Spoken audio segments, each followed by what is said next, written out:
Dan kamu akan terus.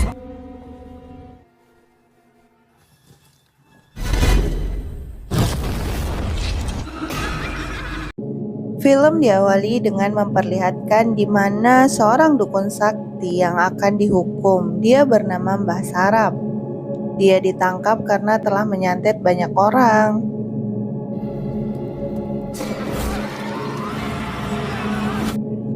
Kepala Mbah Sarap pun dipenggal. Setelah kepalanya dipenggal, masih bisa berbicara.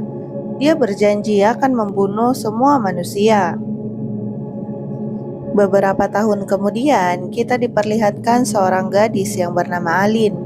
Saat itu, Alin sedang membeli satu bungkus nasi dengan lauk telur karena uangnya tak cukup untuk membeli lauk lain. Saat jalan pulang, dia dihampiri oleh para debt kolektor yang menagih hutang almarhum ayahnya. Alin meminta waktu selama 3 hari untuk melunasi hutang ayahnya itu. Walau sempat menolak, akhirnya para debt kolektor pun memberi waktu kepada Alin. Alin tinggal di sebuah rumah susun yang ada di pinggiran kota. Kedua orang tua Alin sudah meninggal. Kini ia hidup bersama dengan adik laki-lakinya yang bernama Bagas. Walaupun lelah bekerja, Alin tetap memberikan kasih sayang serta perhatian penuh untuk adiknya. Bagas yang terbangun merasa lapar. Lalu Alin menyuruhnya untuk makan nasi bungkus yang tadi dia beli. Walaupun Alin juga merasa lapar, namun ia tak ikut makan agar adiknya benar-benar kenyang. Kakak mau? Buat Bagas saja. Alin kemudian mandi yang terlihat di bagian punggungnya banyak bekas luka yang diakibatkan karena dulu sering disiksa ayahnya. Sebelum tidur, Alin mengajak adiknya bermain. Alin terus berusaha agar adiknya selalu merasa bahagia. Kemudian Alin pamit karena selama beberapa hari ke depan ia akan pergi mencari uang. Seperti mengerti masalah kakaknya, Bagas pun memberi semangat untuk si kakak. Kok bulan banyak sih? Saat Alin tertidur, Alin bermimpi di mana sebuah tempat. Saat Alin berusaha menyentuh dinding di tempat itu, tiba-tiba muncul sosok ayahnya yang sangat menyeramkan. Ayahnya mengajak Alin untuk ikut bersamanya, supaya si ayah bisa selalu menyiksanya. Saat si ayah berbalik badan, terlihat kepala ayahnya bolong hingga otaknya terlihat jelas. Di saat itu, Alin pun terbangun dari tidurnya. Alin segera bergegas menuju kamar Gali dan Fitrah. Di malam itu, Alin ingin ikut mereka mencari uang dengan cara mencuri. Alin yang sudah tidak punya pilihan untuk mendapatkan uang, itulah salah satu cara agar ia bisa mendapatkan uang dengan cepat. Awalnya, Fitrah menolak karena berpikir Alin hanya akan menyusahkan mereka. Begitu juga dengan Gani. Ia berkata kalau ini resikonya sangat besar, dan jika Alin butuh uang, Gani dapat meminjamkan uang tabungannya. Tetapi Alin tetap ingin ikut. Ia pun mengancam akan menyebarkan rekaman suara tentang aib Fitrah yang telah menghamili dan menyuruh seorang gadis untuk aborsi. Karena ancaman itu, akhirnya Alin pun diperbolehkan untuk ikut bersama mereka. Di halaman rumah sudah ada terparkir sebuah mobil. Mobil itulah yang akan mengantarkan mereka pada lokasi pencurian. Di dalam mobil ada seorang gadis yang ternyata adiknya Fitrah yang bernama Zia.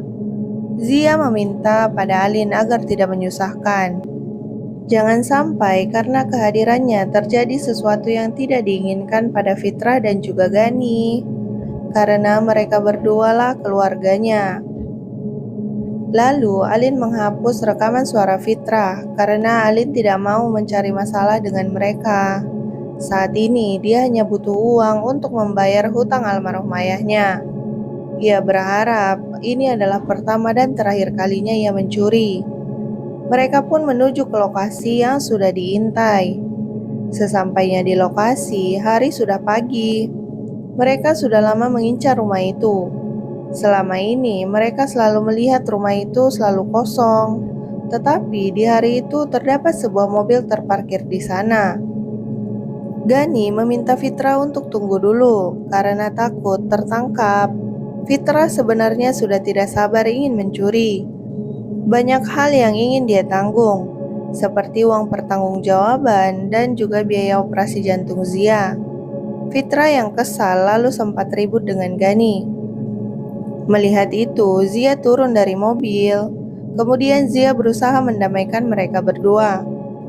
Zia berkata, tenang saja, mereka bisa menunggu sampai malam untuk melancarkan aksinya. Melihat itu, Alin bisa merasakan bagaimana kedekatan mereka. Mereka memang keluarga yang saling melengkapi satu sama lain. Saat tertidur, Alin bermimpi tentang kejadian yang akan terjadi jika ia masuk ke dalam rumah itu. Setelah terbangun, Alin melihat hari sudah gelap. Mobil yang di halaman rumah pun sudah pergi. Mereka lalu bersiap untuk mencuri. Zia memberi HT dan senter pada mereka untuk alat komunikasi dan penerang. Sementara Zia tidak akan ikut masuk dan tetap akan berjaga di dalam mobil. Zia tidak bisa kecapean karena ia memiliki penyakit jantung. Fitra, Gani, dan Alin pun beraksi. Mereka pun naik memanjat pagar. Fitra berusaha membobol pintu menggunakan kawat, tapi ternyata pintunya tidak dikunci. Itu pun sangat memudahkan mereka. Rumah itu sangat gelap, beruntung mereka membawa senter sebagai penerang. Fitra mulai membagi tugas. Ia meminta Gani dan Alin memeriksa semua ruangan di lantai bawah. Sementara Fitra sendiri akan naik ke lantai atas. Setelah itu, Gani memperingati Alin untuk mengambil barang-barang yang berharga. Tapi bawalah secukupnya, jangan sampai serakah. Ternyata rumah itu memang terdapat banyak uang dan emas. Mereka bertiga segera memasukkannya ke dalam karung.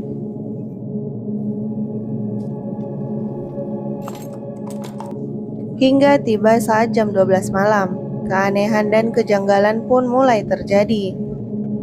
Alin melihat sosok Bagas adiknya ada di dalam rumah itu. Bagas berjalan menuju ke sebuah ruangan. Alin pun mengikutinya. Gani melihat Alin berjalan menuju sebuah ruangan. Alin berkata adiknya masuk ke dalam ruangan itu. Lalu mereka pun mencium bau busuk di sana. Sementara di lantai atas, ketika sibuk mengumpulkan hasil curian, Fitra mulai mengalami gangguan, di mana ia melihat bayangannya pada cermin berubah menjadi menyeramkan. Lalu Fitra melihat bayi keluar dari perutnya, seolah-olah itu karma karena telah menyuruh pacarnya untuk aborsi. Tapi itu semua hanyalah bayangannya saja. Di sisi lain, Gani dan Alin masuk ke ruangan itu. Di sana mereka menemukan seorang perempuan telah diikat, lalu di sebelahnya terdapat banyak mayat. Tak lama, perempuan itu sadar. Dia bernama Sukma. Dia meminta tolong agar dilepaskan karena dirinya akan dijadikan tumbal. Numbelin aku. Mengetahui hal itu, Gani segera menolongnya. Ia berusaha melepaskan tali yang mengikat pada tangannya. Tapi entah kenapa tali itu terasa panas ketika dipegang. Akhirnya, Alin memotong tali itu menggunakan kapak. Lalu Gani meminta Zia untuk membawa mobil ke depan gerbang rumah karena ada seseorang yang membutuhkan bantuan.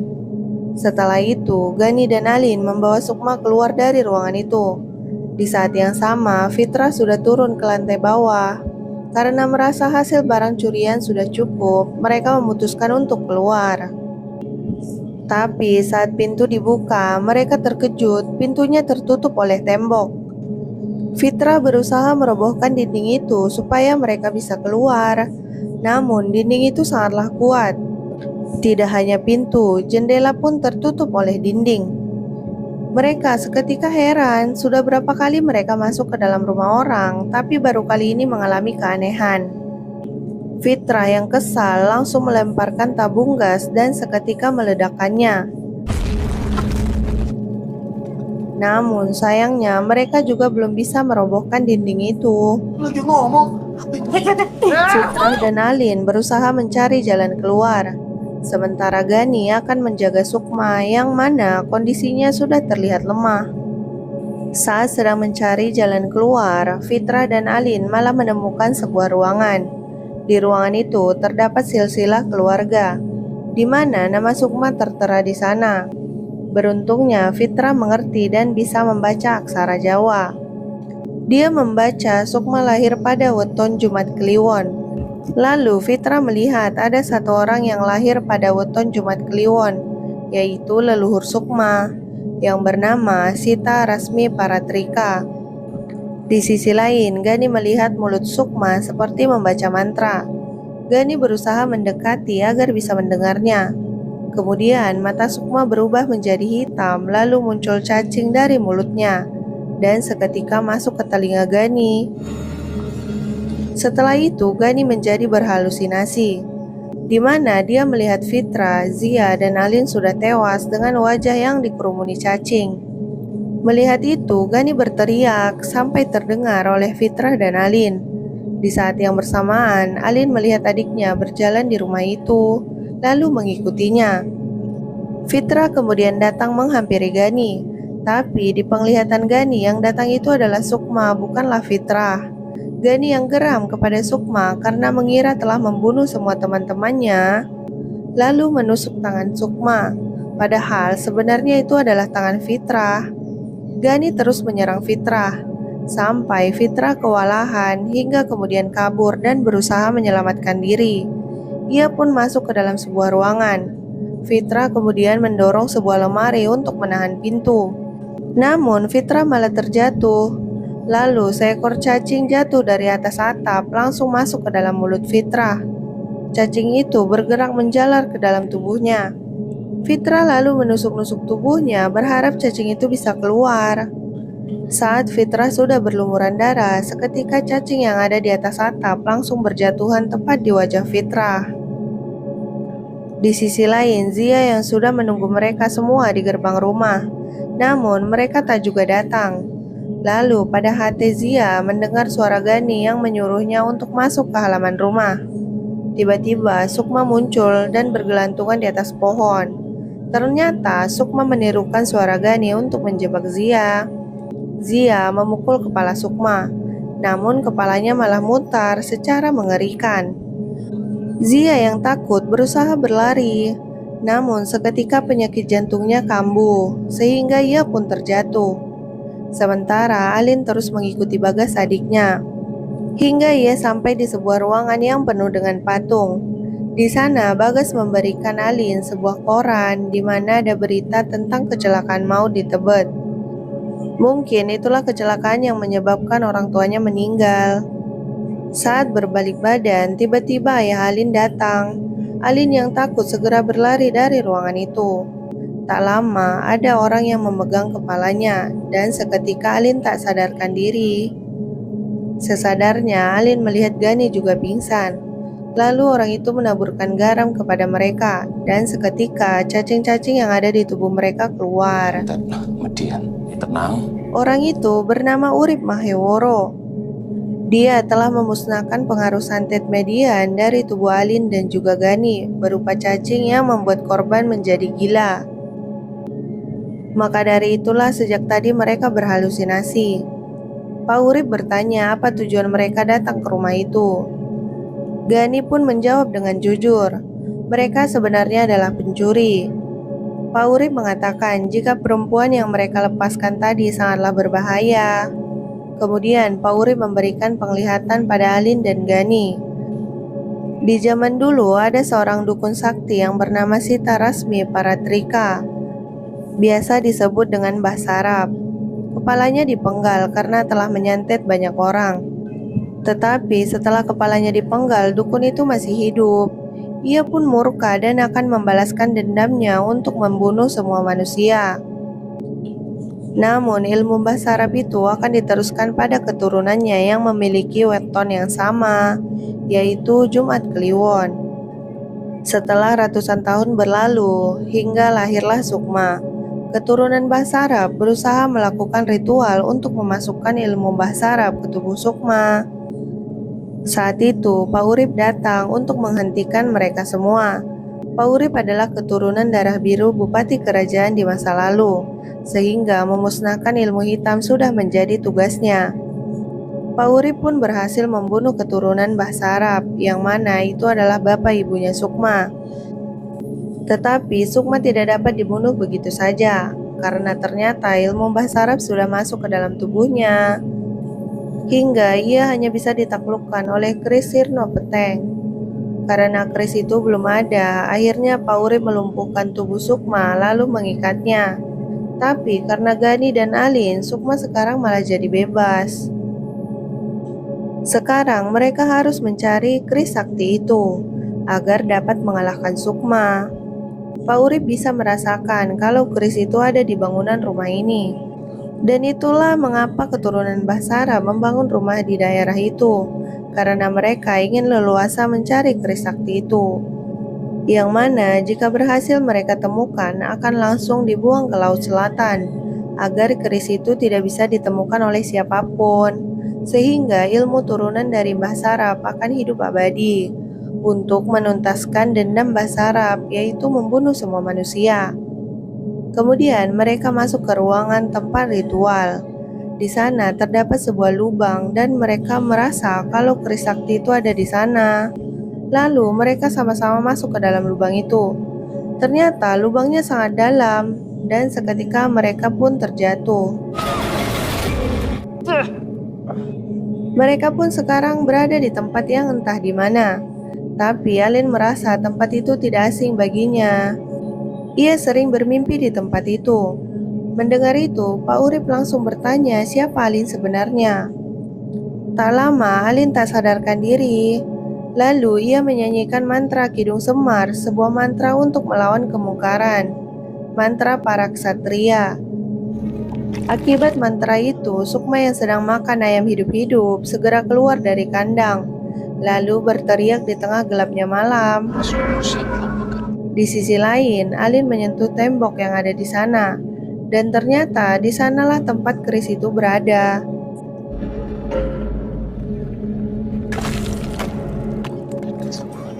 Ketika Alin membuka kerisnya, seketika semua dinding yang menghalangi pintu keluar seketika hancur, dan mereka langsung terpental naik dalam ruangan ritual kembali. Saat itu, mereka melihat Sukma sudah ada di depan mereka. Sukma berniat merebut keris itu dari Alin. Alin segera membungkus keris itu menggunakan jaketnya. Kemudian Sukma segera menapakkan tangannya di tanah, lalu mulai membaca mantra. Seketika keluar banyak cacing dan merasuki tubuhnya, membuat Sukma menjadi semakin kuat. Pak Urip meminta Gani dan Alin untuk melompat dan lari. Pak Urip menahan Sukma yang akan mengejar Alin, tapi sayangnya Sukma yang sudah kuat sehingga ia dengan mudah mematahkan tangan Pak Urip. Sukma kemudian membangkitkan keluarganya yang sudah mati. Sementara itu Gani dan Alin berusaha keluar dari rumah itu, tetapi mereka tak berhasil membawa barang berharga satupun. Lalu mereka melihat Zia tergeletak di halaman depan.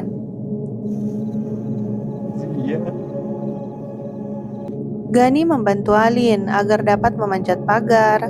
Setelah itu, Gani menyuruh Alin untuk pulang duluan. Sementara Gani akan tetap di sana dan berusaha mencari Fitra yang masih terjebak di dalam rumah. Ia juga akan membawa jenazah Zia dari sana. Gani pun meminta Alin untuk memakai uang tabungannya yang ada di dalam lemari, karena saat ini Alin sangat membutuhkan uang itu untuk membayar hutang ayahnya.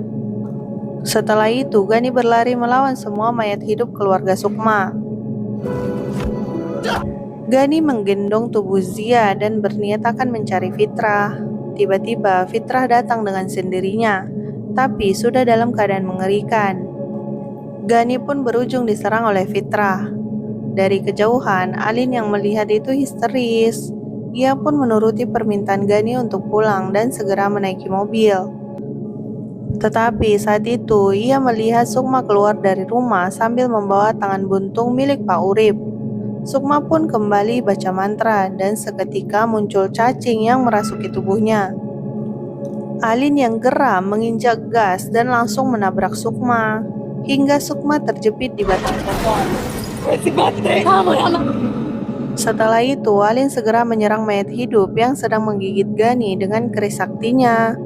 Tetapi pada saat Fitra akan ditusuk, Gani malah menyerangnya. Pada akhirnya, Gani pun harus tewas. Alin, Sekarang sisa Sukma yang harus dilawan Alin. Alin harus bisa menusukkan keris sakti itu agar ilmu Sukma dapat menghilang. Namun hal itu bukanlah hal yang mudah. Jadi Wiwi tangkap. Alin pun melihat Sukma berubah menjadi bapaknya. Tetapi Alin berusaha tetap fokus, hingga akhirnya ia sadar kalau itu bukanlah bapaknya. Alin segera membalikkan badannya lalu menancapkan keris pada leher Sukma. Setelah Sukma terpojok, Alin segera menebas kepala Sukma hingga akhirnya kepala Sukma pun lepas. Dan ilmu hitam turunan Bahsara pun dapat dimusnahkan. Setelah semua kejadian itu, Alin dan Bagas pun pindah dari rumah susun. Bagas pun bertanya di mana keberadaan Gani. Namun Alin tidak menjawabnya. Setelah itu, Alin membayar hutang bapaknya pada rentenir. Tapi orang itu malah berniat melecehkan Alin. Alin segera mengeluarkan keris sakti dan menusuk lehernya. Lagi-lagi leher si bapak rentenir itu pun terluka dan ia segera dilarikan ke rumah sakit. Kemudian Pak Urip datang, ternyata ia masih hidup. Namun satu tangannya sudah hilang. Pak Urip berkata tidak boleh menggunakan keris itu sembarangan. Karena Alin harus melakukan pensucian pusaka agar keris itu tetap sakral. Pak Urip pun meminta Alin menjaga keris itu karena kerisnya telah memilih Alin sebagai pemiliknya. Ternyata Alin adalah keturunan kesatria yang bernama Wiyanggampati dan Pak Urip terlihat tunduk memberi hormat pada Alin. Karena dulunya keluarga serta keturunan Wiyanggampati sangatlah disegani. Di akhir film diperlihatkan saat Alin sedang mencuci keris sakti itu, tiba-tiba ada sosok hantu datang di belakang tubuhnya. Entah kenapa Alin mengarahkan keris itu ke matanya, dan film pun selesai. Gimana guys dengan filmnya? Semoga kalian suka ya. See you next video, bye-bye.